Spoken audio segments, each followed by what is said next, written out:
esta conferencia, siempre muy ilustrativa, de nuestros huéspedes distinguidos. Ya en una ocasión nos hicieron el favor de acompañarnos en este recinto para exponernos sus ideas en torno a distintos problemas de carácter político internacional. Para conducir los trabajos se encuentra entre nosotros el licenciado Javier González Moquen, que es secretario general de nuestra institución.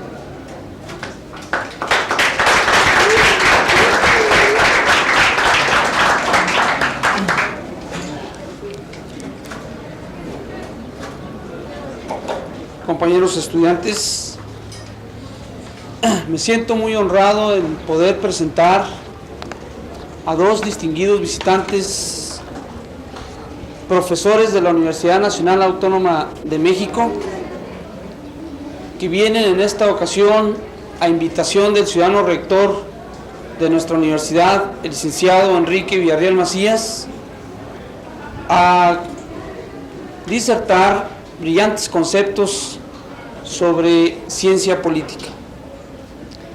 Me permito presentar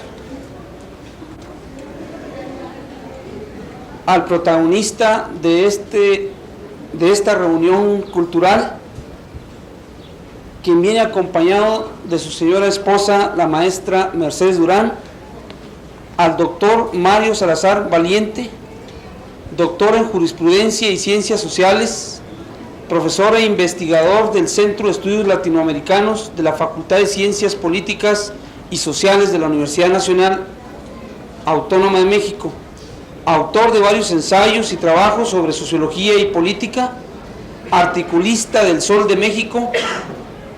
En la Universidad de El Salvador fue director de la Facultad de Economía y coordinador del Departamento de Ciencias Políticas de la Facultad de Derecho de la misma institución. Con ustedes, el maestro doctor Mario Salazar.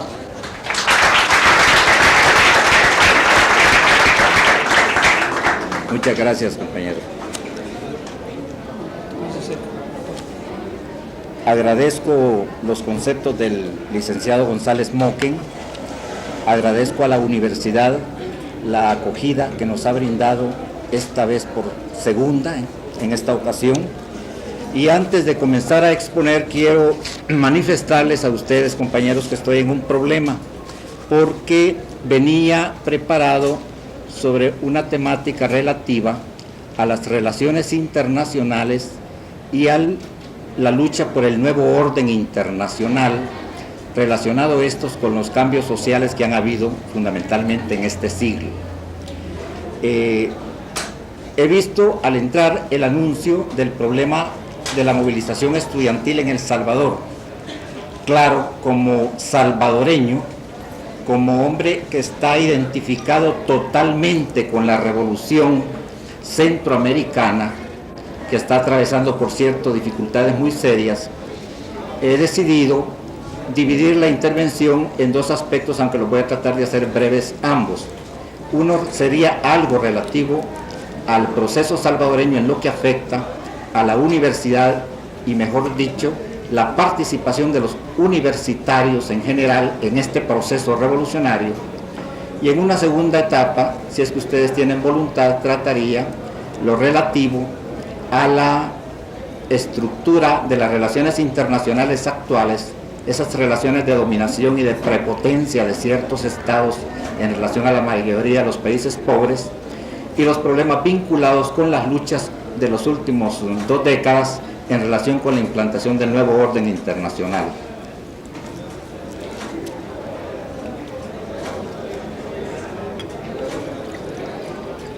Yo creo que...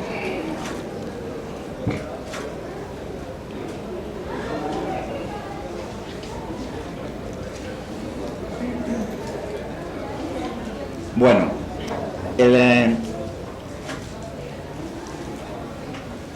en mi país, en El Salvador, tenemos, como muchos de ustedes saben, posiblemente ya por la prensa o por otros medios informativos o de estudio, medio siglo de dictadura militar, desde 1932. Esto implica que la universidad ha estado en permanente confrontación con el Estado. Y esto implica a su vez que el estudiantado universitario de mi país, de igual forma que los de otros países sometidos a tiranías militares de Centroamérica, como en Guatemala o Nicaragua, se han visto obligados a participar en las luchas políticas y a dedicarle buena parte de sus tareas como estudiantes a este tipo de actividades cívicas, e incluso de abandonar las propias carreras por la lucha política, en algunos casos violenta, en otros casos pacífica, la mayoría de las veces en contra de la arbitrariedad y del despotismo de estos regímenes que no respetan las constituciones ni los principios jurídicos más elementales. En 1972 fue la última vez que fue intervenida, hasta el momento, la Universidad de El Salvador, y eso significa que a su vez fueron expatriados, asesinados, encarcelados profesores, trabajadores universitarios y estudiantes. Y aquí quería hacer una aclaración, ¿no? Que cuando ya en la década del 70 al 80 se va a radicalizar esta lucha, debido a que ya el pueblo no soporta la situación económica de miseria, de desempleo, de hambre, de trato, etcétera, no va a haber distinción entre el estudiante, el campesino, el obrero, el profesional, para participar en la lucha política, algunos en una forma puramente pacífica, otros en organizaciones político-militares. Sabrán ustedes que a lo largo de la última década se constituyeron 4 o 5 organizaciones político-militares. No voy a mencionar los nombres porque no es el objeto de esta charla eso.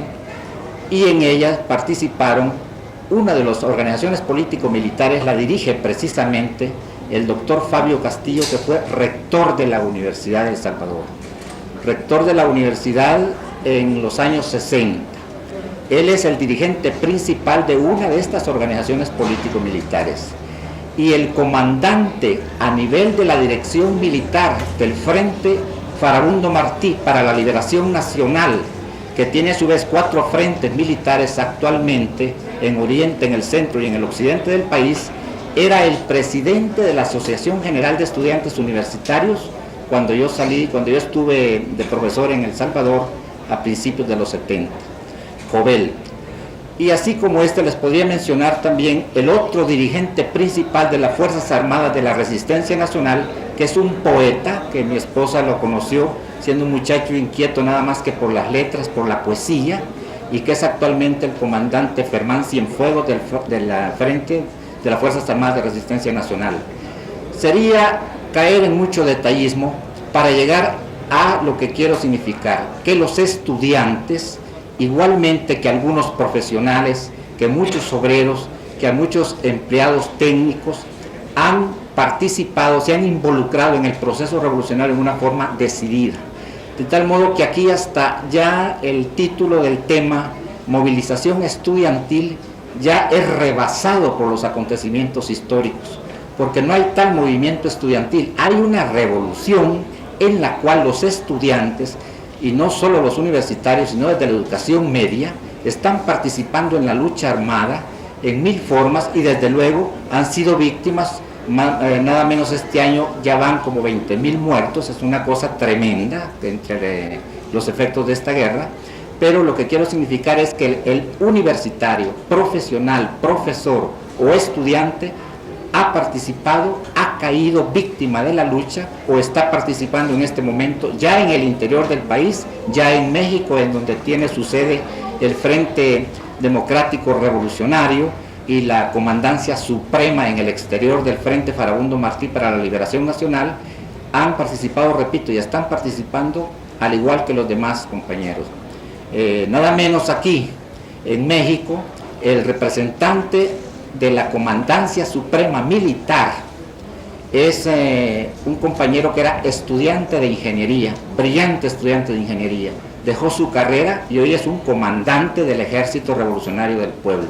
Lo que yo quiero mencionar con estos casos es la combinación que se ha dado en Centroamérica entre la actividad de los universitarios y un hecho histórico que los obliga incluso a abandonar, a truncar completamente sus propósitos en su vida para dedicarse concretamente a la liberación del país.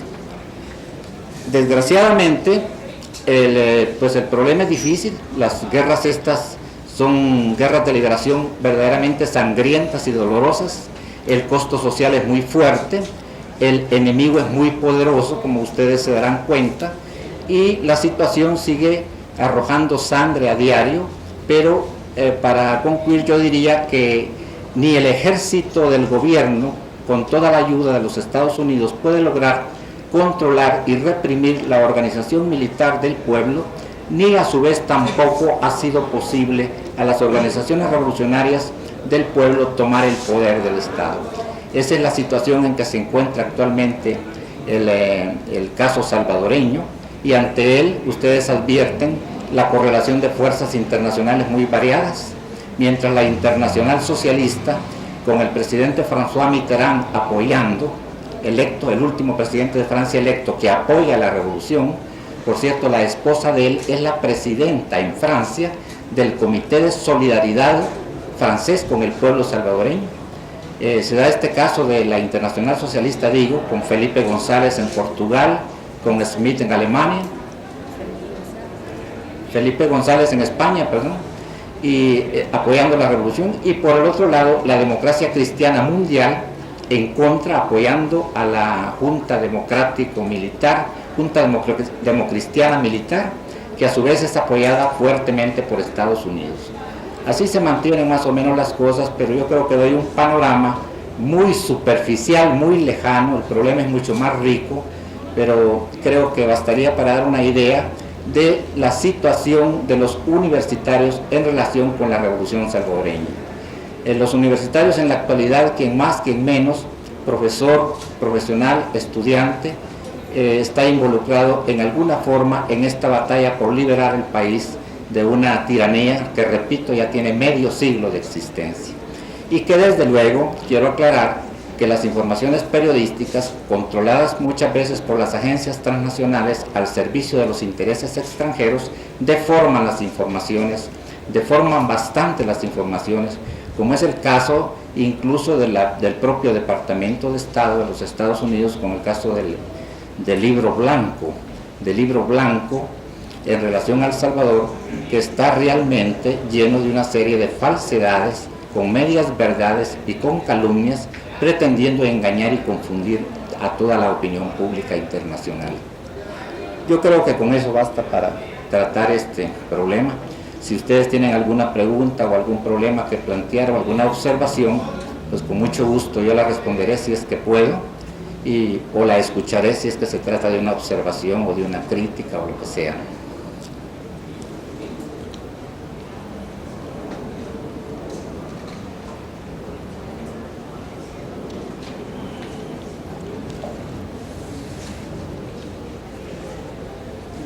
Entonces, ¿por qué paso al otro?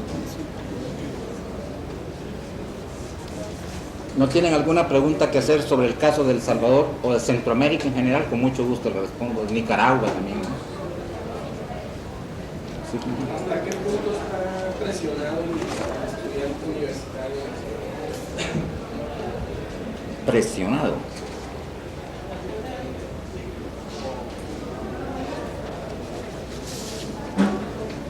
Bueno, en primer lugar, en la actualidad, el estudiante universitario no está haciendo vida normal como ustedes. Es decir, la universidad está cerrada. Entonces yo le preguntaría, ¿presionado por parte de quién? Que no le he captado bien la pregunta. Reprimido por las fuerzas militares. El campo de acción no es. Yo quiero señalar lo siguiente, miren.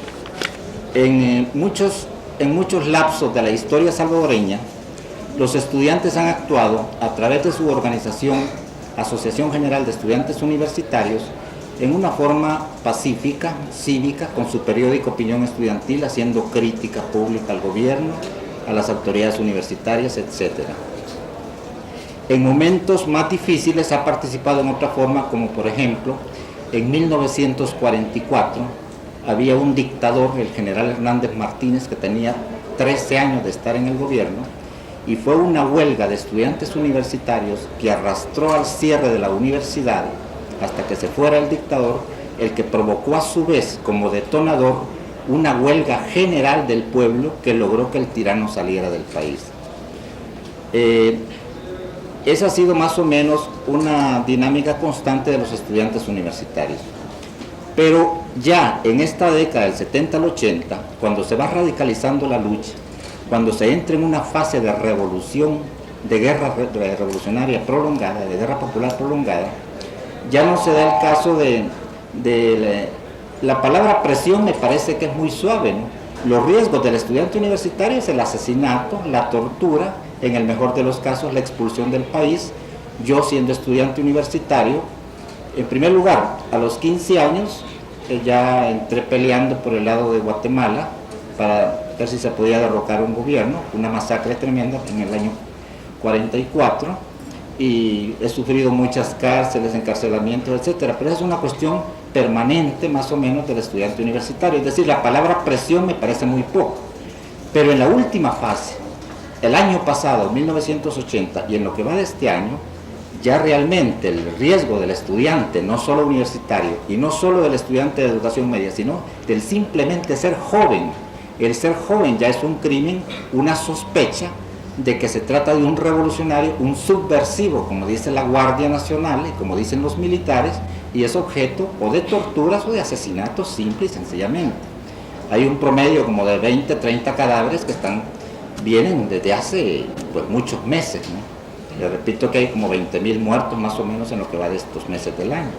De manera que la palabra presión no le hallo sentido como para poder interpretar o explicar la situación del estudiante o del universitario en general.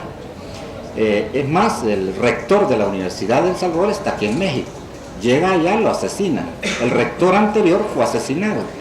El actual rector está aquí en México y era vicerrector el año pasado.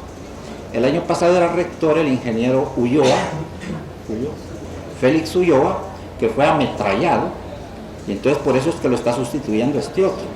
Y esto es como 2 o 3 rectores que van ametrallando entre muchos profesores más. De manera que usted comprenderá que no se trata simplemente de presión, sino de un riesgo de asesinato, de tortura, en el peor de los casos. En el mejor de simple expulsión, pero eso es muy raro ya. No sé si le he captado, si le he respondido la pregunta.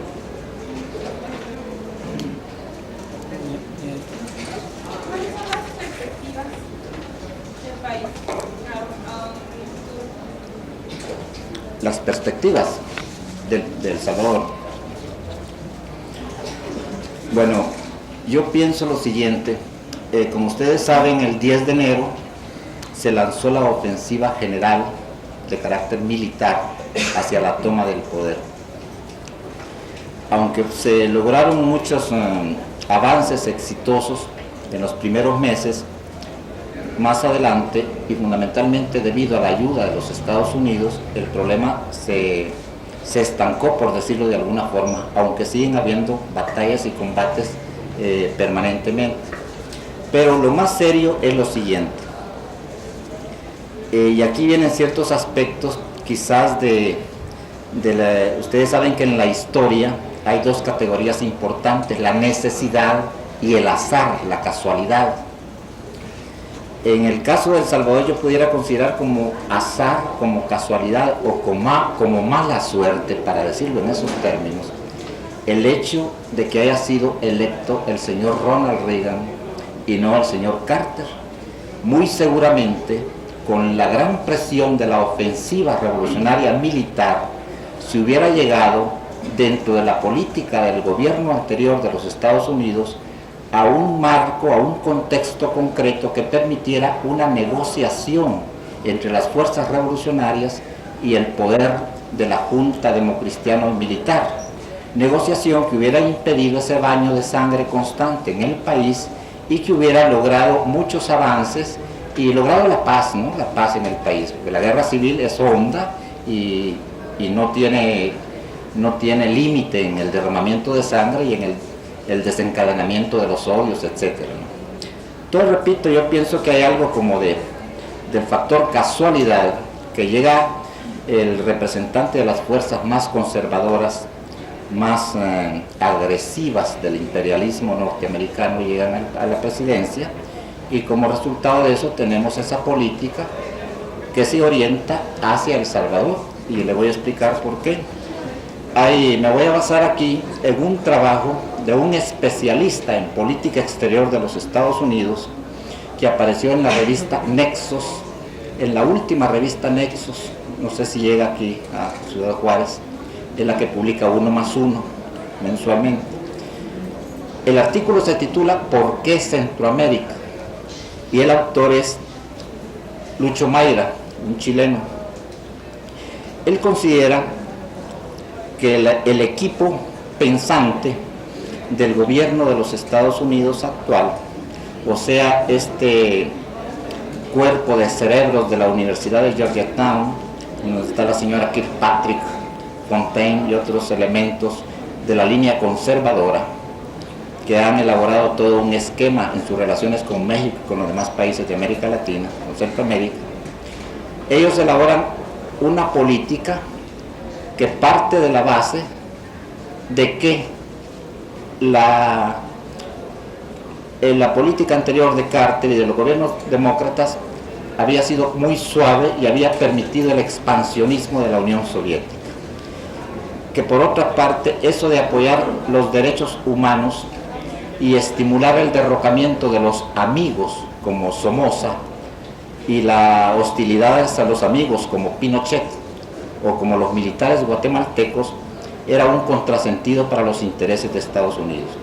En consecuencia, parten de una teoría, de una tesis, no de respeto a los principios del derecho internacional, sino de demostración de fuerza, considerando que el enemigo central es la Unión Soviética y su expansión.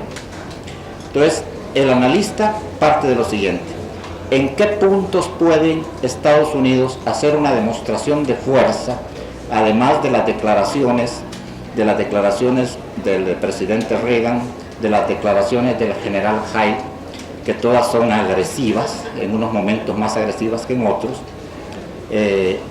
Además de esas declaraciones, ¿en qué lugar del mundo puede llevarse a cabo esa demostración de fuerza para demostrarle a la Unión Soviética que ya no va a seguir expandiéndose en África, como en el caso de Angola, Mozambique, etcétera, ni mucho menos en América Latina? Entonces, dice el analista, los puntos neurálgicos son el Medio Oriente, pero el Medio Oriente es delicado porque ahí la cuestión de los pueblos árabes es muy grave, y porque se ve complicado con el apoyo a Israel, la situación es muy compleja y no es seguro que triunfe militarmente en una confrontación directa. Otro punto que lo señalan como probable escenario de lucha, según Mayra, es la opinión de los cerebros que están asesorando el gobierno de los Estados Unidos: África. Aún en África, en esta región de Namibia, por ejemplo, en donde están peleando actualmente para expulsar a las tropas de Sudáfrica, en donde hay mucha riqueza mineral importante para las transnacionales, en donde parece ser que hay interés tanto en la Unión Soviética como en los Estados Unidos de controlar la región, tampoco piensan que puedan ir, como quien dice, aquí vamos y a lo militar ganamos. Hay que recordar que se trata, de parte de este gobierno, de borrar el complejo del Vietnam, el síndrome de Vietnam, o sea, ese temor de que cualquier guerra en un país extranjero se fracasa. Entonces, si se va a ir a una intervención militar, a una confrontación militar, es a ganarla. Entonces, casi por exclusión, dice este analista Mayra, que es muy respetable, casi por exclusión queda Centroamérica. Centroamérica, países débiles, países atrasados, y concretamente El Salvador y Nicaragua. Entonces se aplica una frase de uno de los asesores del presidente Reagan, que dice que es la siguiente: el patio trasero se convierte en patio delantero. El patio trasero ha sido siempre México y América Latina en general. Ahora va a ser el patio delantero, o sea, la confrontación la damos en Centroamérica. Esa ha sido la tesis que se ha venido manejando y que orienta hacia llevar a cabo la alternativa más seria en relación a El Salvador y también a Nicaragua, que es la intervención de los Estados Unidos militar y directa. directa, que puede ser no a través de propias fuerzas norteamericanas, sino a través de los ejércitos de Honduras y de los ejércitos de Guatemala, pero que podría también ir en escalada y sin excluir, como dicen los mismos voceros del gobierno, como la señora Kirkpatrick, sin excluir ninguna alternativa. Claro, esto es lo que se han propuesto, esta es la línea que está en juego, que tiene vigencia, pero debe de contemplarse también otra serie de factores de carácter internacional. Uno es el de que encuentre cierta legitimación ante la opinión pública mundial esta intervención. Y se ha visto que ni Francia con Giscard d'Estaing, ya no digamos con Mitterrand, ni Francia ni los países europeos están de acuerdo con una intervención. Ni siquiera la señora de Inglaterra, ¿cómo se llama? La Thatcher, ni siquiera ella está de acuerdo con una intervención en Centroamérica.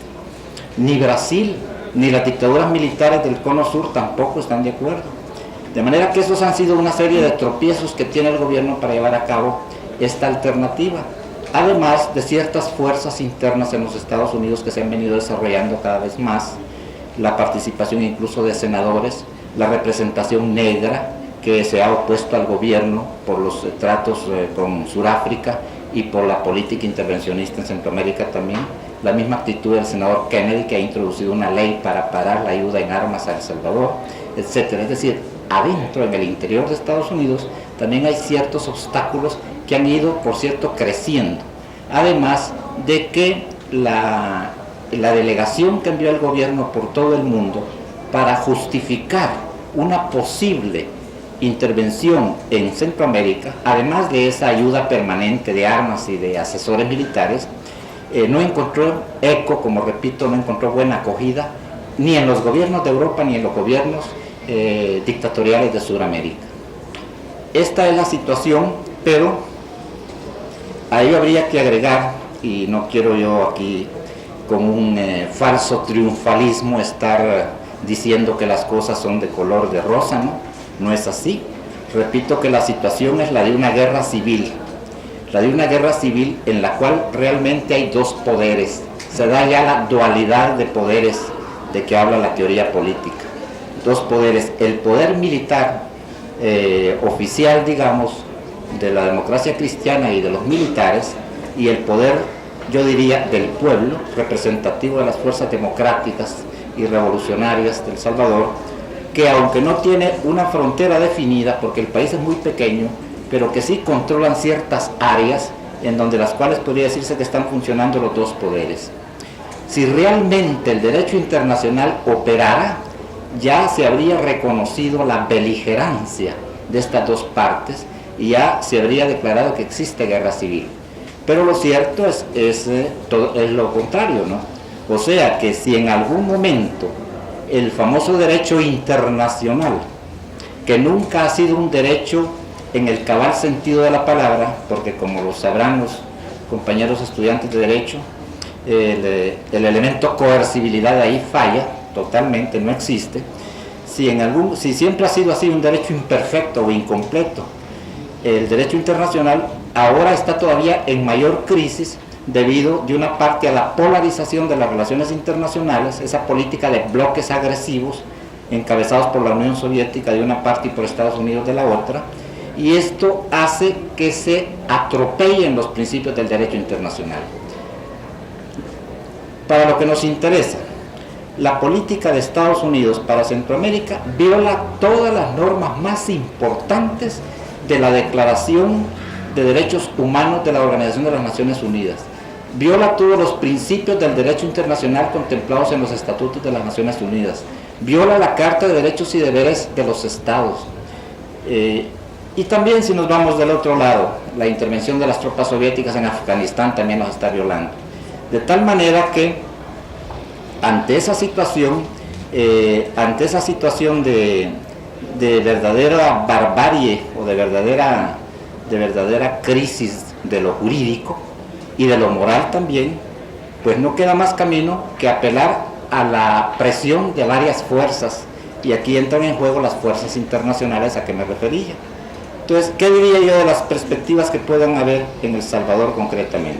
De una parte, que el Frente Democrático Revolucionario confía en que la guerra prolongada va a obligar en determinado momento a abrir una coyuntura de negociación con el poder militar oficial, e incluso probablemente con los propios Estados Unidos, que a ello contribuye la presión de los gobiernos de la Internacional Socialista, la presión que es muy importante para nosotros los salvadoreños del gobierno de Francia. El triunfo de Mitterrand ha sido recibido por el pueblo de Nicaragua, por el pueblo de El Salvador, con verdadera alegría, por lo que ya dije, la solidaridad manifiesta, y porque la política de Estados Unidos va a encontrar en el gobierno de Francia una oposición seria.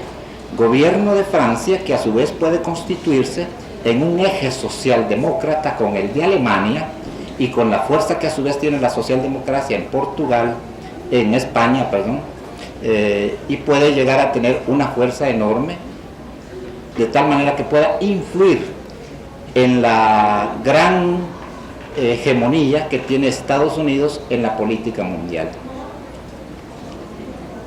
No creo pues que sea factible a corto plazo ni el triunfo de las fuerzas revolucionarias ni el triunfo de las fuerzas gubernamentales. Aquí también entra en juego mucho la política de México, que ha sido de apoyo decidido a la revolución salvadoreña, y pienso que en las pláticas que van a tener dentro de poco el señor Reagan y el señor López Portillo van a tocar estos problemas de Centroamérica, en lo que sí, como lo han dicho los comentadores del Departamento de Estado norteamericano y de la Cancillería mexicana, con todo respeto y con toda cordialidad hasta el momento, pero hay puntos de vista totalmente opuestos en cuanto a cómo ve Estados Unidos los problemas de Centroamérica y a cómo lo ve México. No podría agregarle más quizás sobre esto.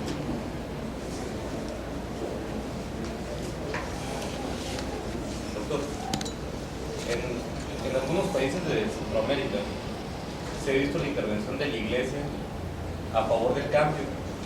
En el caso de El Salvador, ¿qué papel está jugando la Iglesia dentro del problema? Bueno, ¿no me quieres ayudar? En El Salvador la Iglesia tradicionalmente fue una aliada de los grupos privilegiados del país. Me estoy refiriendo a unas décadas atrás, ¿no? En la década esta del 70 al 80 se va a dar un cambio influido en gran medida por el Vaticano II, por las corrientes estas tercermundistas, por esta corriente que en el seno de la Iglesia Católica Mundial se va identificando cada vez más con las luchas de los sectores campesinos y obreros, en el sentido de lograr un poco de atenuación de la injusticia social. Todo esto se va a observar y comienzan muchos miembros del clero a organizar cooperativas campesinas, a organizar a los trabajadores de alguna forma, pero sin ninguna pretensión política ni mucho menos revolucionaria.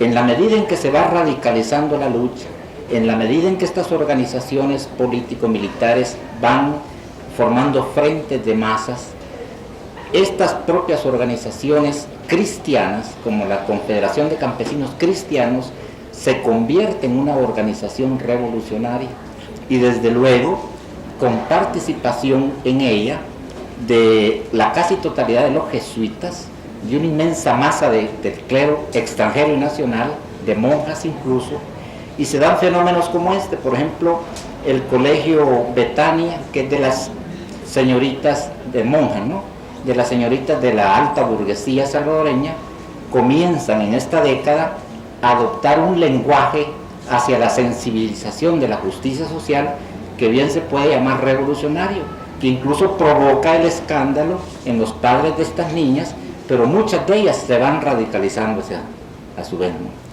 La situación es tan seria que cuando en 1977 cambia un militar por otro, que es la eterna historia de El Salvador, después de un genocidio, porque las elecciones se ganaron, por cierto, hay una amenaza de una de las organizaciones paramilitares, la Unión Guerrera Blanca, que les dan 30 días a todos los jesuitas del Salvador para que salgan. Pero es una situación histórica bastante paradójica, ¿no? Ustedes recordarán que Justo Rufino Barrios en Guatemala expulsó a los jesuitas, pero por conservadores, por aliados a los poderes extranjeros. Creo que en México, en la historia mexicana, han habido problemas de ese tipo con la iglesia.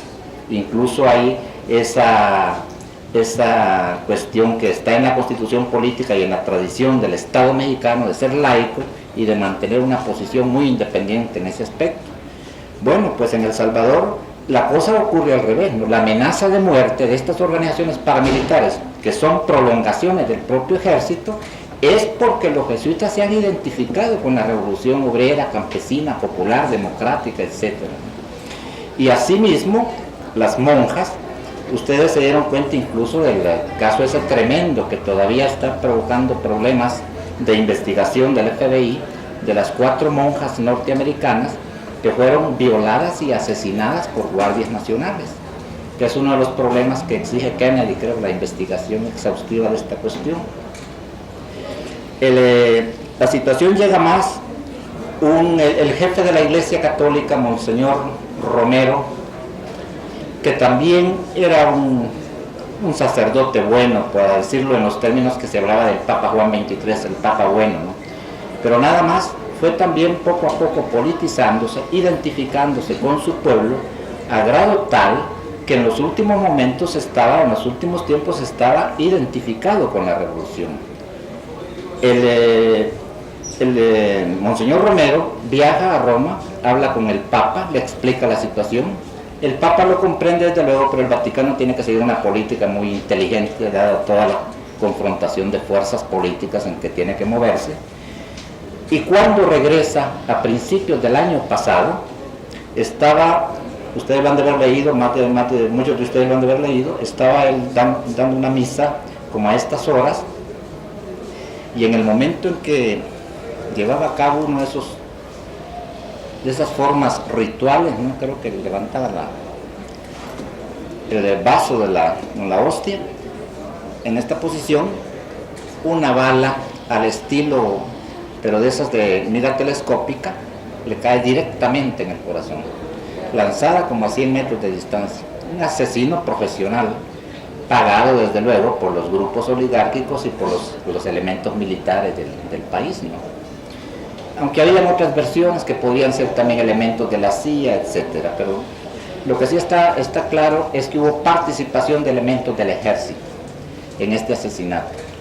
Eso provocó una situación de indignación enorme, pero a su vez al entierro al cual asisten sacerdotes de varios lugares del mundo, y que va a ser en la iglesia catedral, que aquello se convierte en una concentración popular, cuando están oficiando una misa en la puerta de la iglesia catedral, y ahí está presente Monseñor Méndez Arceo, está presente Corripio Ahumada, está presente Ernesto Cardenal, que es el sacerdote actual ministro de Educación de Nicaragua, está presente el Monseñor de Chiapas, ¿cómo se llama? Samuel Ruiz, obispo de Chiapas, no sé si el de aquí también. ¿Cómo se llama el obispo de Ciudad Juárez? ¿Cómo es? No estuvo él, ¿verdad? No, el de Riobamba. El de Riobamba también, sí. Pero hay varias personalidades internacionales de la Iglesia Católica. Y en ese momento comienza a lanzar bombas desde el Palacio Nacional, a ametrallar, causan otro genocidio, otra matanza ahí, por poco matan a los mismos obispos estos, metieron el cadáver de Monseñor Romero así a la fuerza y salieron huyendo. Monseñor Corripio se vino directamente para México, después aparecieron los otros obispos y hubo una declaración firmada por la casi totalidad de los presentes, de estos obispos, señalando que había sido una agresión directa de las tropas policíacas acantonadas en el Palacio Nacional en San Salvador. Bueno, todo esto demuestra pues cómo se ha venido dando el problema de la participación de los elementos del clero en el país. Sin embargo, a la muerte de Monseñor Romero, realmente este obispo, que era considerado como pastor del pueblo y que fue muy, muy querido por el pueblo pobre sobre todo, fue sustituido por Monseñor Rivera y Damas, y con él la situación ha tenido altos y bajos, una actitud un tanto ambigua, se ha identificado un poco con las luchas del Frente Democrático Revolucionario, a otras veces se va del lado diciendo que deberían de negociar las dos partes, o lo último que dijo, que la violencia era censurable, ya viniera de parte de los revolucionarios o de parte de las tropas policíacas, etcétera, ¿no? De manera que hay, sin darse cuenta de un elemento, ¿no? Porque la violencia es reprobable, está bien, pero el problema es que cuando caen muertos soldados o elementos de la tropa, se debe a que están peleando, no a elementos que las bandas paramilitares llegan a sacar de sus casas en la noche, en la madrugada, y los asesinan así nomás, que es el caso de los caídos de parte de la agresión de las tropas gubernamentales. De cualquier manera, la actitud de la cúspide de la Iglesia Católica no está muy clara, hoy no está muy definida. Yo diría que más bien una ambigüedad favorable al gobierno, a la Junta Democristiana, pero en la base sí continúan muchos sacerdotes, monjas, participando en el Frente Democrático Revolucionario. Para el caso del representante del Frente Democrático Revolucionario en Costa Rica y en París, son sacerdotes, muchos sacerdotes ahí como representantes participando en esta lucha. No sé si con eso le doy una idea, ¿no? Ahorita en la mañana estuve escuchando en las noticias que el Vaticano se les había mandado los escritos a los sacerdotes para que muchos sacerdotes de El Salvador que eran líderes o de frentes, entonces que se les daba determinado plazo para que dejaran sus actividades o iban a ser considerados como rebeldes. Este día. Sí, sí. Realmente yo no soy la conferencista, pero como salvadoreña, como periodista, como maestra en la Facultad de Ciencias Políticas y Sociales de la UNAM, en el área de Ciencias de la Comunicación, voy a responder esto. Esto es con relación a Nicaragua. La información a lo mejor fue manipulación de las transnacionales de la noticia, porque esto está implicado para Nicaragua. Se les exige, la conferencia episcopal que se realizó en Managua, demanda que el padre Miguel Descoto, el padre Ernesto Cardenal, le dan un plazo breve para que dejen sus cargos en el gabinete, en la Junta de Reconstrucción nicaragüense, y que entonces se dediquen a su ministerio apostólico. Eso era nada más.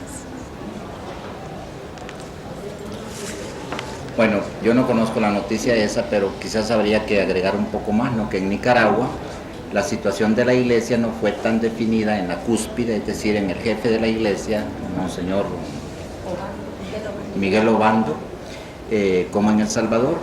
Y el señor Miguel Obando, el Monseñor Miguel Obando, mejor dicho, aunque tuvo una participación a nombre de la alta jerarquía de la Iglesia Católica contra Somoza, lo cierto es que siempre fue un poco trabajando en la dirección de aquel lema que tenía cierto sector de la burguesía nicaragüense, que era: queremos un somocismo sin Somoza, es decir, querían que se fuera Somoza, pero que no cambiara la estructura de poder en Nicaragua, que no cambiaran también las estructuras económicas en Nicaragua. Además de eso, también es cierto que hombres de tanto prestigio como el padre Ernesto Cardenal, sacerdote, poeta famoso también, buen poeta, era miembro del Frente Sandinista de Liberación Nacional desde hacía muchos años, y su hermano también, y muchos sacerdotes y monjas se involucraron en el proceso revolucionario. Ahora bien, el proyecto del Frente Sandinista es un proyecto de economía mixta, es decir, no se trata de un proyecto comunista ni mucho menos, como a veces manifiestan en las informaciones que provienen de ciertos intereses extranjeros. Se trata de una economía mixta en cuanto a la en cuanto al proyecto económico. O sea, una economía como la que tiene México, pues, en la cual el Estado tiene su sector económico, el Estado participa mucho en la dirección de la economía, pero además se le deja una esfera de actividad a los particulares, a la empresa privada. La iniciativa privada en Nicaragua hasta el momento no se le ha hecho ninguna paro, ninguna molestia en sus actividades puramente económicas. Ahora bien, ¿qué pasa? Ciertos señores de COSA, que así se llama la entidad que representa la iniciativa y que participaba en el Consejo de Estado, con Robelo era miembro del gobierno nicaragüense, comienzan ellos a hostigar y a hacerle el juego prácticamente a los intereses de los Estados Unidos, que han visto siempre con hostilidad al régimen nicaragüense. Y aquí entra la iglesia se alía a estos sectores que están creando problemas al régimen nicaragüense. Lo que son dos temas. Por una parte, que el pluralismo político sigue existiendo en Nicaragua, en el sentido de que son permitidas todas las actividades políticas de los partidos que sean, y que además de eso el proyecto económico sigue permitiendo la actividad de la empresa privada libremente, como México pudiéramos decir. La única diferencia es, y es lo que no les gusta a estos señores como Robelo, es que el poder militar está en manos de los sandinistas. Los sandinistas, que fueron los que realmente llevaron la dirección, el sacrificio, pusieron los muertos y triunfaron, pues ellos controlan el poder militar que ante las amenazas de Estados Unidos, amenazas que han ido dirigidas a Cuba y a Nicaragua por estar supuestamente ayudándole a la revolución salvadoreña, se han dedicado a organizar milicias populares. Prácticamente todo el pueblo nicaragüense está armado, y eso pues no lo van a aceptar estos señores jamás. Sin embargo, Sergio Ramírez Mercado, el civil más destacado de la Junta de Gobierno, ha repetido varias veces que si en algo está en juego en Nicaragua es que el proyecto de economía mixta que tienen y de pluralismo político no lo van a abandonar, a menos en un caso ya extremo de intervención extranjera, etcétera.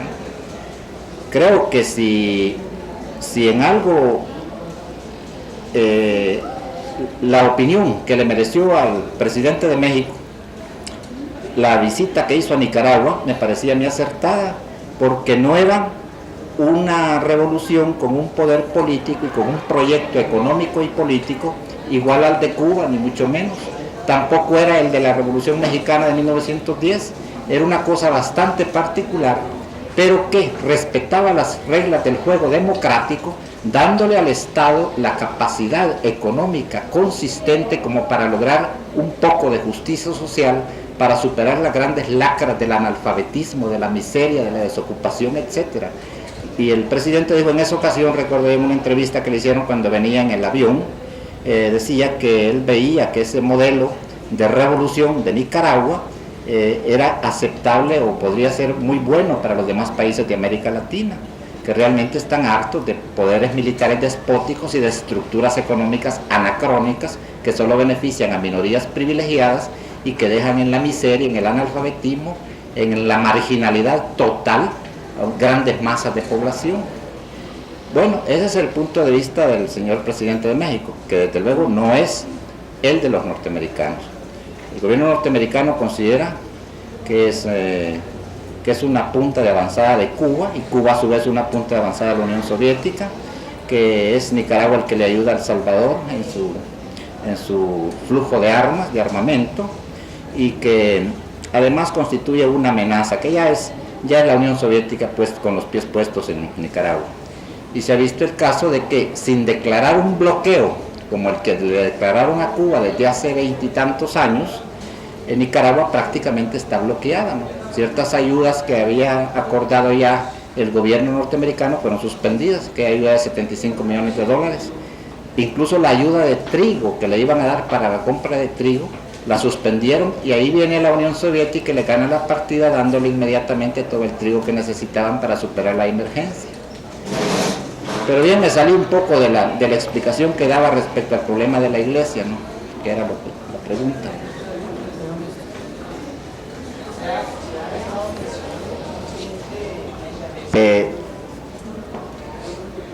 Voy a responderle con la intención de que le he captado el sentido de su pregunta. En cuanto a los sectores religiosos en general, primero, en los Estados Unidos hay una asociación de comunidades cristianas que en muchas ocasiones se ha opuesto a la ayuda militar, a la ayuda en armas y a la ayuda en dinero a la junta genocida salvadoreña, y que ha hecho manifestación de apoyo al cambio democrático en El Salvador, democrático y revolucionario en El Salvador. Dentro de estas comunidades cristianas, claro, hay sectas, hay grupos protestantes, pero también destacan sectores católicos que también han sido afectados no solo por lo que sucede, por el drama, por la matanza, por el derramamiento de sangre, sino que a su vez han hecho investigaciones directas. Hace poco un padre, hace como un mes y medio, fue directamente, la información periodística fue que lo habían secuestrado, era falso, él se fue directamente a las zonas donde están los guerrilleros y los grupos armados, y se dio cuenta y hizo unas declaraciones totalmente contrarias al enfoque que le dan los Estados Unidos a la guerra salvadoreña y a favor del pueblo salvadoreño. Si a esto lo unimos a manifestaciones que han habido en donde han participado destacados elementos del clero católico norteamericano, voy a mencionar solo una, la última, la que hubo en Washington, que fue muy masiva, tan masiva como no como la más importante, pero sí como una de las más importantes manifestaciones que se dieron cuando la guerra de Vietnam, en contra de la guerra de Vietnam, y en ella han participado elementos del clero norteamericano. Claro, con ello no quiero decir yo que todo el clero católico norteamericano esté volcado a favor de la lucha salvadoreña, ¿no? No tendría base ni información para opinar al respecto. Doctor, el Instituto Político Nacional de Administradores Públicos, a nivel nacional, que es un organismo político que aglutina a todos los profesionales en ciencias políticas y administración pública, por mi conducto quiere participar en esta interesante plática. Yo quisiera preguntarle, en relación a las preguntas que se han estado suscitando aquí en este salón, no la intervención propiamente de la Iglesia Católica, sino de una secta filosófica que también se dice interviene muy importantemente en las cuestiones políticas, pero que nunca lo hace abiertamente. Estoy refiriendo en concreto a la masonería. La masonería, en el caso concreto de El Salvador, ¿ha participado, participa o va a participar?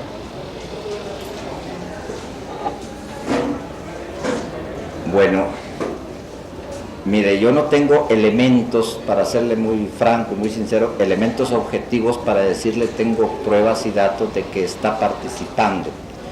Pero por los antecedentes de los masones salvadoreños, que siempre han estado participando en las actividades en contra de la dictadura militar, yo me atrevería a lanzar como hipótesis muy probable de que sí hay una participación muy clandestina de la masonería salvadoreña.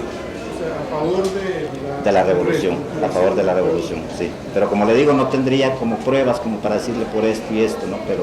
Pero sí me atrevo dada la tradición que han tenido los masones en El Salvador, me atrevo a pensar que sí ha habido algo de eso. Quiero aclarar también que hay una asociación de comunidades religiosas, se llama, algo por el estilo, pero no cristianas, sino que religiosas, en donde se agrupan de todas las tendencias religiosas, claro, no los masones porque no entran en ese campo, ¿no?, para apoyar la lucha del Frente Democrático Revolucionario. No creo que... Gracias.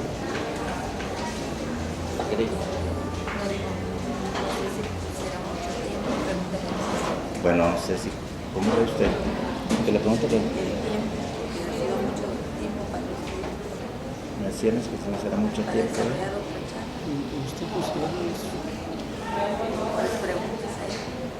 ¿Tienen alguna otra pregunta que hacer, compañeros, para tratar el otro tema así un poco rápidamente, porque ya el tiempo se está yendo? ¿Sobre la problemática centroamericana o sobre Salvador, Nicaragua?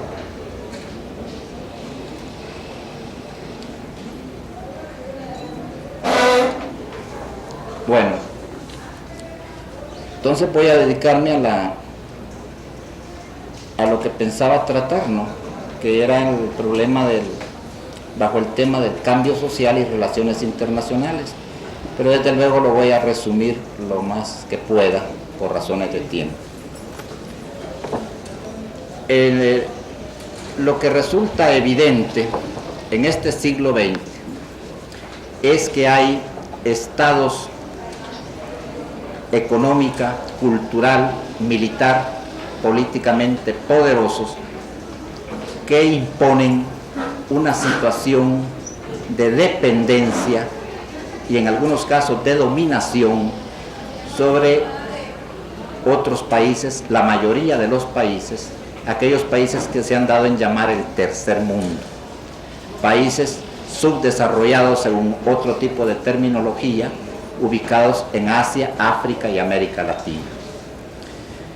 Pudiéramos decir que esta situación es herencia del sistema colonial moderno que surge y se consolida con el surgimiento y desarrollo del capitalismo.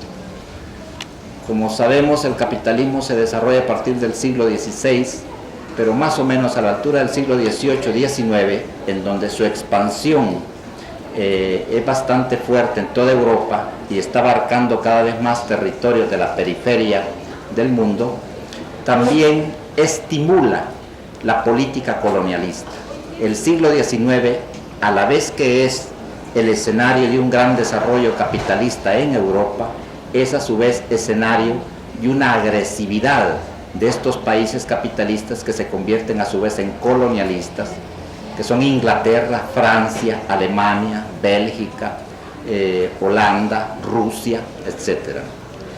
De esta situación, de este sistema colonial que viene del siglo XIX y que se va a ver estimulado con el paso del capitalismo de libre competencia al imperialismo o capitalismo de los monopolios a fin de siglo, se va a configurar la situación que ha perdurado en la primera mitad del siglo XX. Esta situación se podría caracterizar así.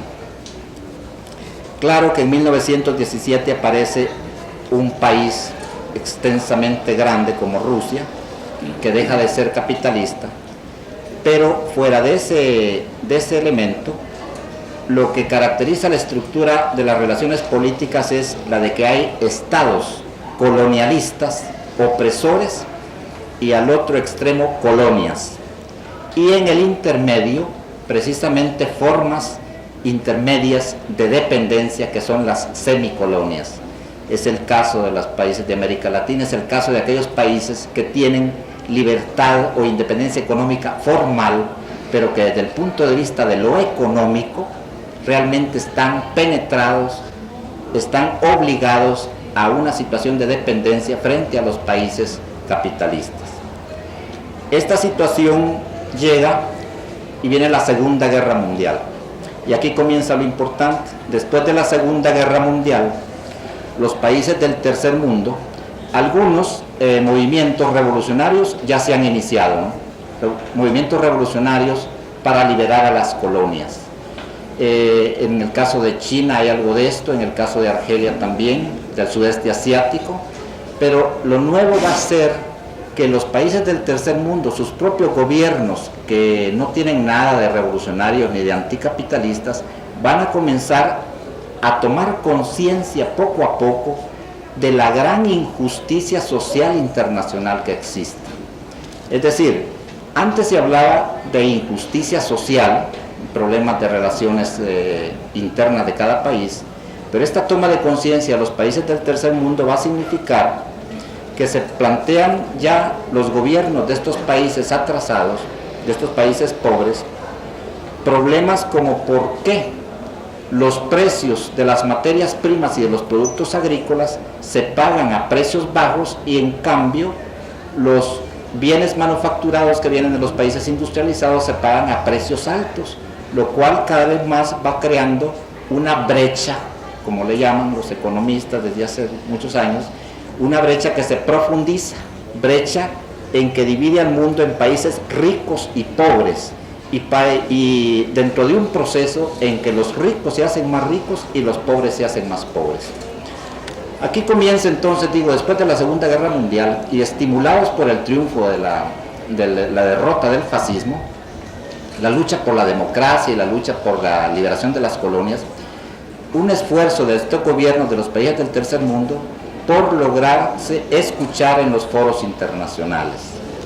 Y desde 1955, en que se lleva a cabo una conferencia en Bandung, en donde participan como 30 países de África y de Asia, se inicia todo un proceso, repito, de toma de conciencia de estos gobiernos, en que frontalmente van a hablar con los países capitalistas desarrollados, con los países industrializados en general, para decirles, para plantearles, para negociar, para hablar de llevar un poco de justicia en las relaciones internacionales. Esta conferencia de Bandung es el antecedente de la famosa fundación del movimiento de los no alineados.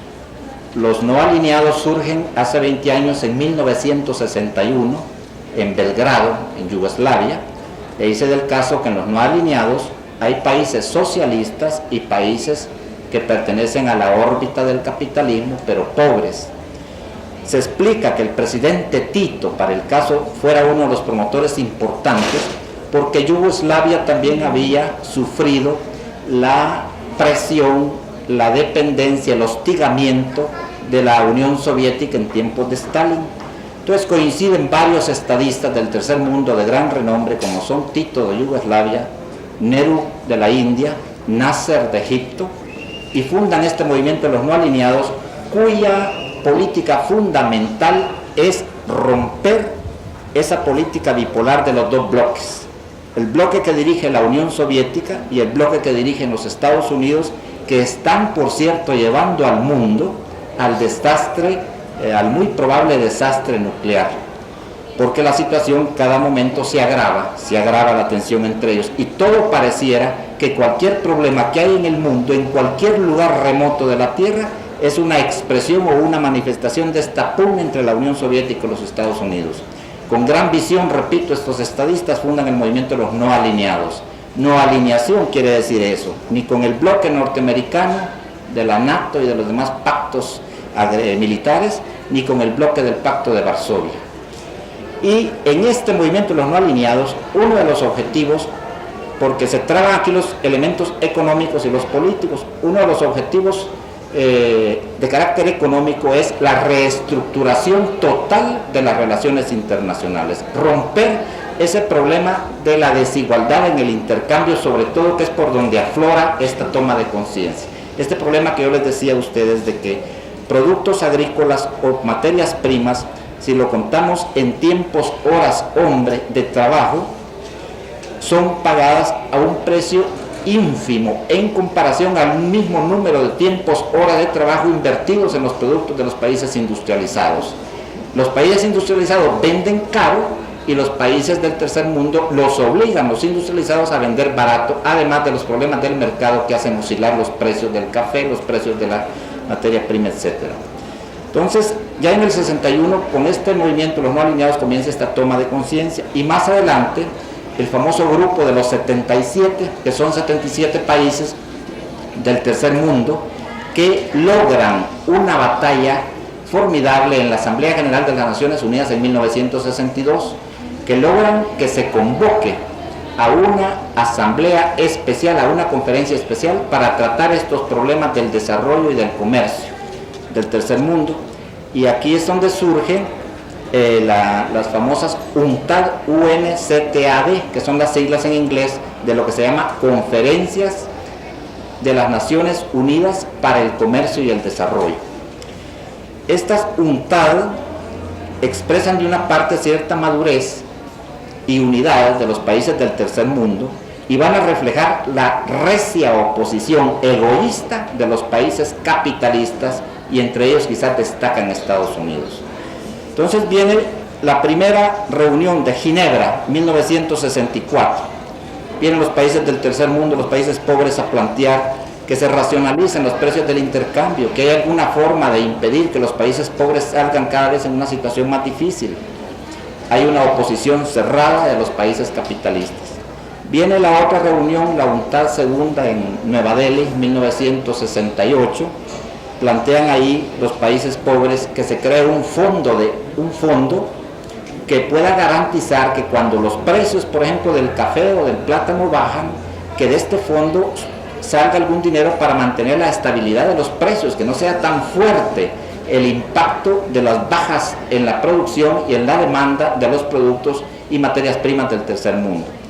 Lo mismo se oponen ellos, los países capitalistas dicen no, si estos problemas de crisis se pueden resolver a través de préstamos públicos y de préstamos privados, cuando todos sabemos que eso lo que hacen es encadenar más a los países pobres en esa deuda que es tremenda, en la que están todos nuestros países de América Latina y los países del tercer mundo que ya no la soportan. Otro de los planteamientos de estas reuniones, la tercera de las UNTADs en Santiago de Chile en 1972, proponen, ya en 1972 estamos cerca, proponen allí que se reestructure totalmente el orden internacional, que se regule y que se limite a las empresas transnacionales y que haya un código de conducta de las empresas transnacionales. Y plantean también en 1972 que haya una liga entre los precios de las materias primas y los precios de los productos que vienen de los países industrializados. Todo eso es rechazado.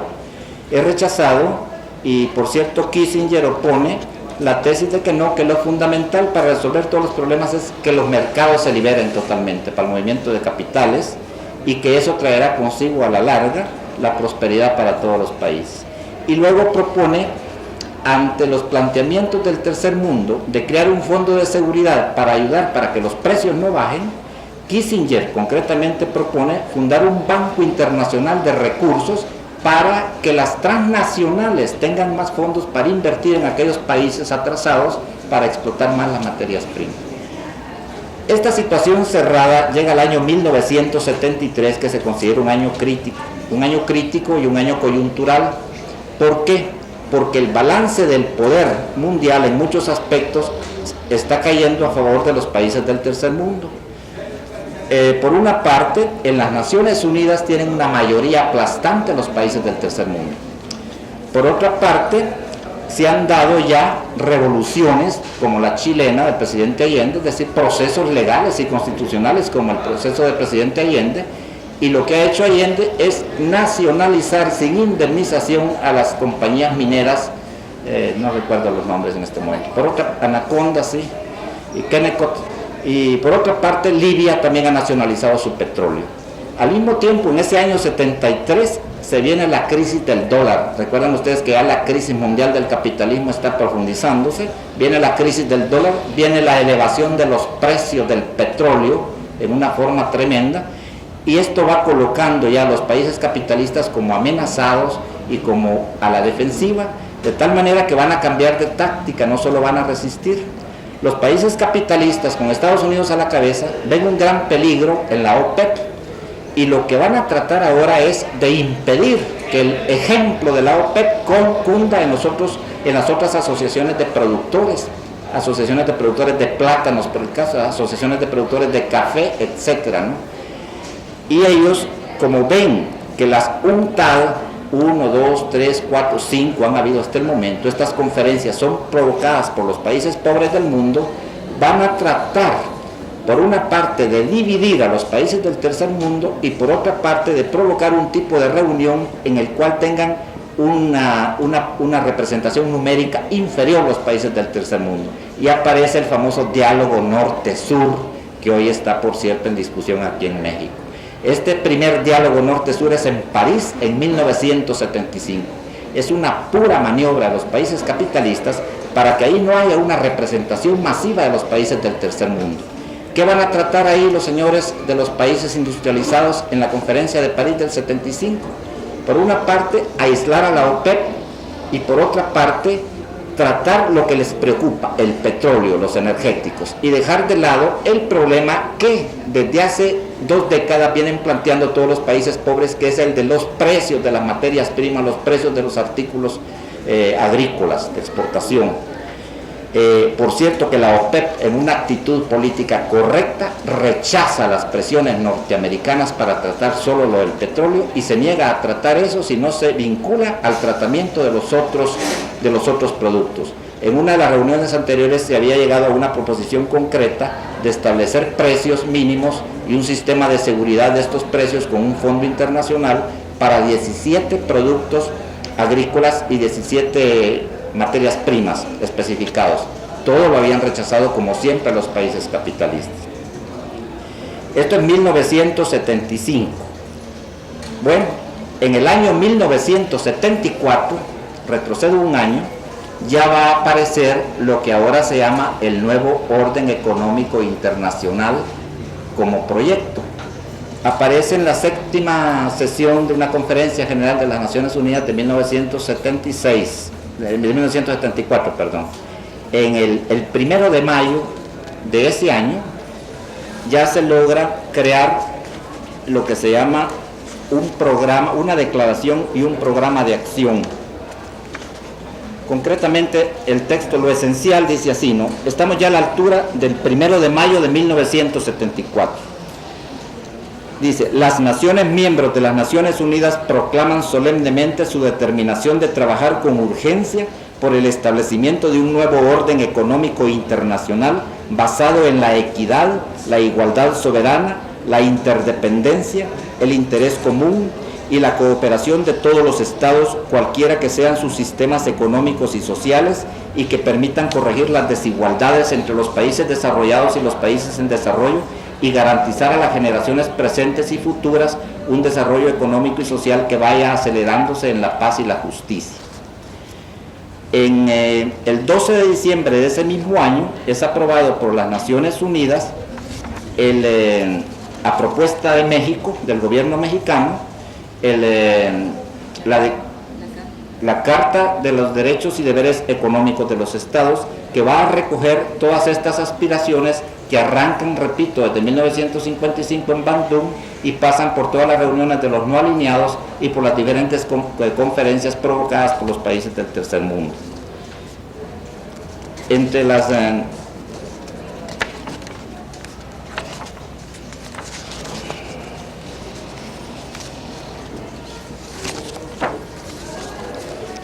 quiero señalar que entre los temas fundamentales de estos 25 años de lucha en los foros internacionales y de lucha legal y pacífica institucional de los países pobres frente a los países ricos, los temas que se convierten en banderas de lucha de los pueblos son el problema de los precios y la estabilización de los mismos y la demanda de las materias primas y productos agrícolas, todo este problema que lo he manifestado mucho.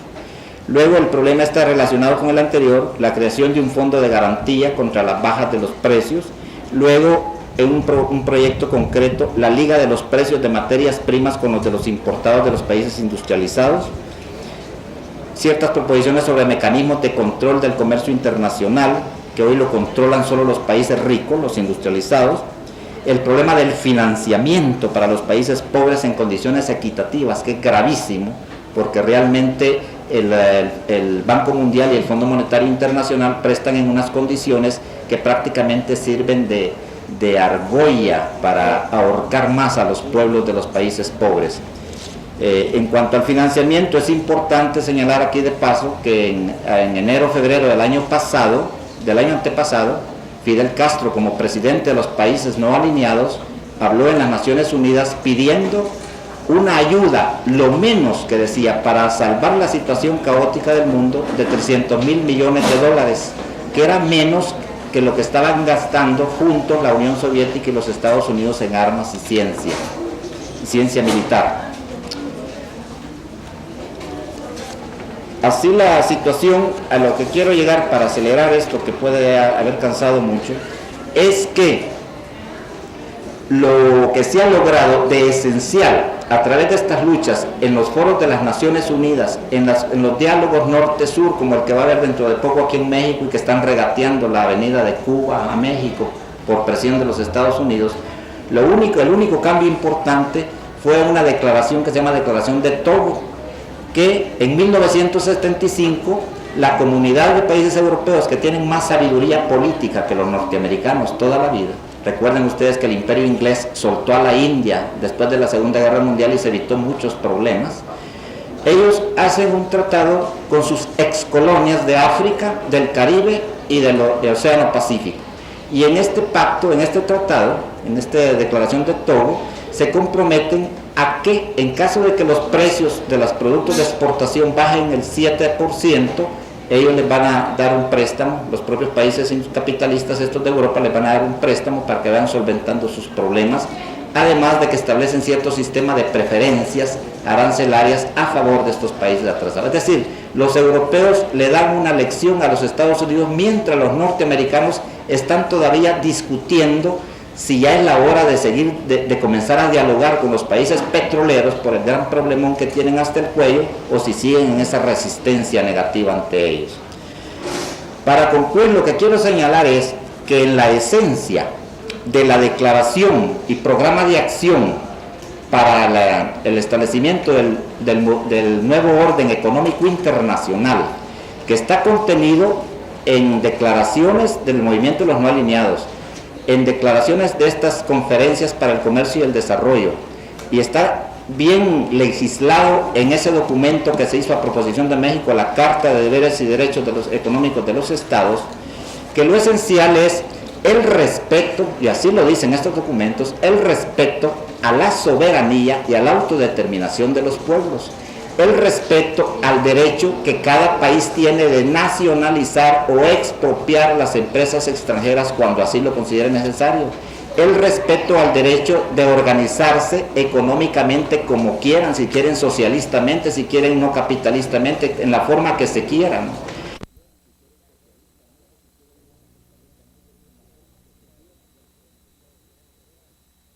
Dos policías y un hombre que se llama John Hinckley, que no sabemos cuáles fueron los móviles para llevar hasta... Aquí están hablando justamente de esta fotografía de Hinckley de cuando estaba en secundaria. Creo que parece que tienen capitalistas quieren andar tu cubo o si replantear un nuevo proyecto de carácter capitalista como el que hizo la trilateral y que fracasó, pero no aceptan estas condiciones de respeto a la autodeterminación, de respeto a la soberanía de los pueblos, de respeto al derecho de cada Estado de controlar a las empresas transnacionales o de expulsarlas si es el caso, etc. Y por el contrario, vemos un ejemplo que nos sirve de base. Voy a poner dos ejemplos recientes que demuestran la ineficacia o la muy poca eficacia de los organismos internacionales como escenario de las luchas de los pueblos pobres, y en las dos caras de la medalla. Uno, Nicaragua. Nicaragua hoy está haciendo valer su derecho a la autodeterminación y su soberanía y su derecho a hacer lo que quiera con sus recursos naturales por la fuerza, porque derrocó al poder que le servía al extranjero en ese país. ¿Qué demuestra eso? Que la vía de la fuerza cuando triunfa sí da resultados, y que las negociaciones, los foros, realmente por el egoísmo de los países capitalistas industrializados, apenas es poco lo que se avanza, es mínimo lo que se avanza. Y el otro caso es el de Namibia. Namibia hay una declaración de las Naciones Unidas de hace bastante tiempo, que impone la obligación de respetar la autodeterminación, pero ahí está ocupado por los ejércitos de Sudáfrica, los ejércitos racistas de Sudáfrica. Hace como mes y medio, en las Naciones Unidas se planteó que se ejecutara eso. Entre los países que encabezaban esa moción iba México, que se ejecutara y que se expulsara de ahí a estas tropas extranjeras y que se respetara el derecho de Namibia a gobernarse por su propia cuenta. Pero ¿qué pasa? En Namibia, que está al sur de Angola, hay bauxita, hay uranio, hay manganeso, hay una serie de materiales estratégicos para la guerra, hay diamantes además, parece que las minas más formidables de diamantes están ahí, y entonces resulta que en el Consejo de Seguridad de las Naciones Unidas, Estados Unidos, Inglaterra y Francia vetan esa decisión y legitiman que sigan los ejércitos racistas de Sudáfrica aplastando la soberanía por el interés que tienen las empresas transnacionales y el interés político de los propios gobiernos de descontrolar esas regiones. Entonces, dos ejemplos que demuestran pues lo difícil que es. Claro que todas las armas de lucha tienen que utilizarse cuando se trata de superar la situación de los pueblos, en este caso de las naciones pobres. Pero yo lo que quiero recalcar es lo tan delicado y tan poco que se avanza en el campo de los esfuerzos que se llevan a cabo en los foros internacionales. Y el último ejemplo es el de la OPEP, que a la OPEP no la han podido poner en cintura porque se ponen de acuerdo los países petroleros y elevan el precio del petróleo cuando quieren y qué. Más o menos esa era la temática que quería tratar, solo que un poco más desarrollada y con más análisis, ¿no? Me van a disculpar que la cuestión se me complicó porque tuve que tratar lo otro antes. Si tienen alguna observación, alguna pregunta, pues. Y si no, terminamos.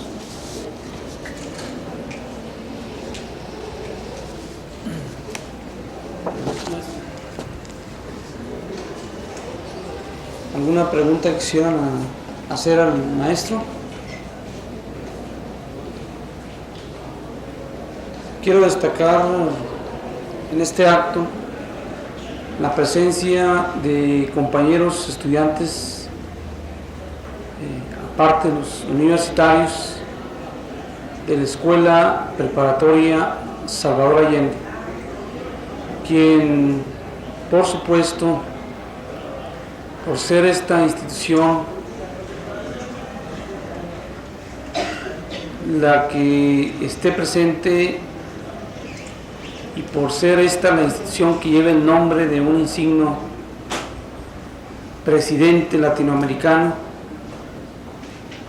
fue el motivo por el cual se le hizo extensiva invitación a estar en esta plática sobre tópicos de Latinoamérica y de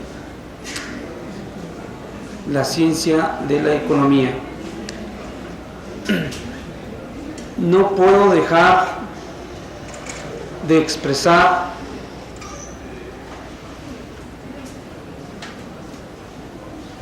la profunda gratitud que tenemos los universitarios de Ciudad Juárez por esta pareja ideal de intelectuales como es el maestro Mario Salazar Valiente y la maestra Mercedes Durán, quienes son ambos combativos maestros de generaciones, forjadores de generaciones nuevas, revolucionarias, que en su país, El Salvador, supieron defender con valentía y honor los ideales que aquí exponen con gran claridad en el seno de esta universidad joven a la que todos queremos.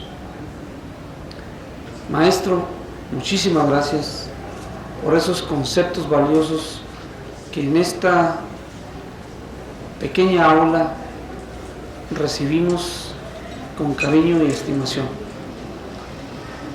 Por otra parte, tampoco quiero dejar de aprovechar esta brillante oportunidad para expresar que los conceptos vertidos por el maestro Mario Salazar representan conocimientos de gran interés en la vida social y económica de los pueblos latinoamericanos.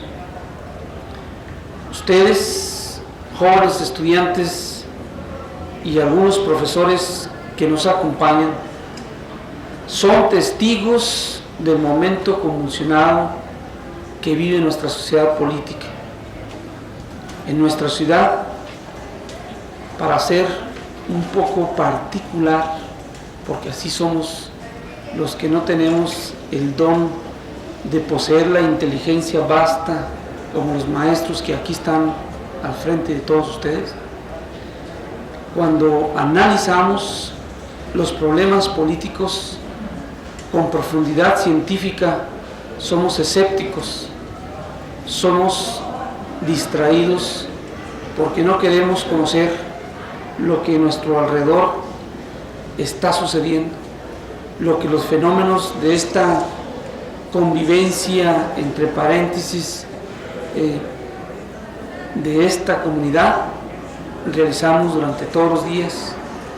Aquí en Ciudad Juárez nos asusta ver en los primeros diarios que un líder político de colonos convulsiona en una sociedad juarense a otro grupo de políticos o de colonos necesitados, tal vez entre comillas, de una porción de tierra, una lucha encarnizada, desorientada, injusta, ilógica, y nos asusta ver, tal vez con suma razón, cómo un ciudadano pierde la vida en esa convulsión social de un sector de la población.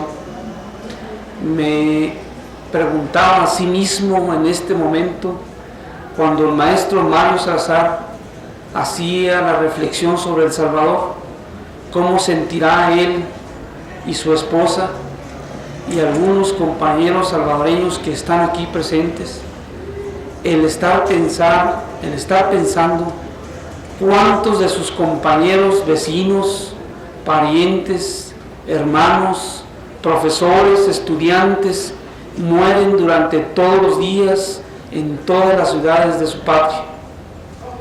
Cómo sienten durante todos los días ver las noticias de que en las regiones de todo el país se cuentan por no solamente una persona los muertos, sino por cientos, y cómo los recogen en las calles como si fueran materiales de construcción. ¿Cómo es posible que nosotros sigamos tan apáticos ante una realidad social que está viviendo y está convulsionando el siglo XX, que es característico de los grandes movimientos sociales? Siento que todavía no tenemos conciencia de lo que está sucediendo en América Latina, en México para empezar, y en los hermanos países que están ligados por la lengua, por las costumbres y la cultura de nuestro país. Que lo que sucede en una colonia de nuestra ciudad, que vemos tal vez hasta con escepticismo y algunos con terror, que nuestra ciudad se encuentra revuelta con un líder que no sabe exactamente lo que está haciendo, ni tal vez tenga el horizonte claro, y que pueda llevar a sus simpatizantes a un camino recto y constructivo, a un conjunto de autoridades que no saben qué hacer en este momento cuando se presenta un pequeñísimo problema ante grandes problemas que suceden en nuestro país y que suceden en América Latina. Ustedes, compañeros estudiantes preparatorianos y universitarios, tienen una gran responsabilidad histórica de conocer y penetrar en la problemática científica de lo que sucede en el mundo político, como ciencia y no como el quehacer de hacer una política corriente que vaya a identificarnos en un sector político de la comunidad.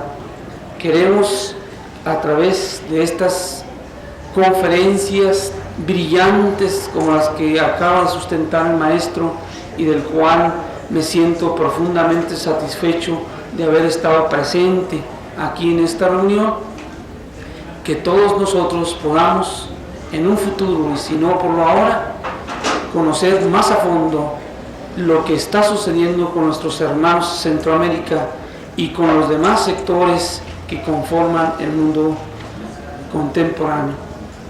La problemática presentada por el maestro de las crisis de las dos grandes corrientes filosóficas, políticas, socioeconómicas, esencialmente económicas, como es el bloque socialista y el bloque capitalista, representa una gran carga de sacrificio para los pobres países como los nuestros, que estamos al parecer condenados a sufrir esos grandes enfrentamientos de intereses a nivel mundial. Queremos con esto agradecer profundamente, maestro, con toda sinceridad, a nombre de la comunidad universitaria, de este glorioso Instituto de Ciencias Sociales, donde se han ventilado brillantes ideas, donde maestros durante todos los días se exponen los grandes problemas nacionales, los grandes problemas estatales y ahora los problemas municipales. Queremos con esto, maestro, que sienta usted que el estar aquí con nosotros en este rincón de la patria, pueda usted sentirse como en su universidad, la universidad que está cerrada por la fuerza oligárquica militar del Estado salvadoreño, que sienta que esta sea su universidad, que sea casi esencialmente, y lo es esencialmente parecida por su fundamento filosófico revolucionario a la de El Salvador, y sienta que nosotros los juarenses estamos conscientes de que el pueblo salvadoreño está viviendo, como muchos otros pueblos latinoamericanos, el peor momento histórico de su existencia, que estudiaremos profundamente y que estudiaremos con una gran responsabilidad como ciudadanos mexicanos, como estudiantes de las ciencias sociales, las mejores soluciones para encontrar y aportar las soluciones, vaya la redundancia, a los grandes problemas de la época contemporánea, que es nuestra responsabilidad de generación y de existencia en el movimiento social y económico de nuestro pueblo. Maestro, muchísimas gracias por estar con nosotros.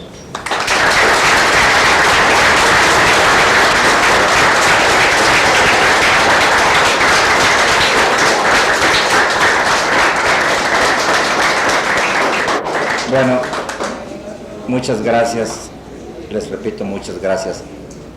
Les rindo mis agradecimientos por la buena voluntad que han tenido los compañeros estudiantes en escucharme, y le digo al licenciado González Moquen que realmente me conmueven sus palabras, que reflejan sinceridad y acogida fraterna, y que en verdad yo me siento un universitario juarense y un elemento plenamente identificado con esta comunidad y con esta universidad, que no dudo que se identifica con las causas mejores de nuestros pueblos. Muchas gracias.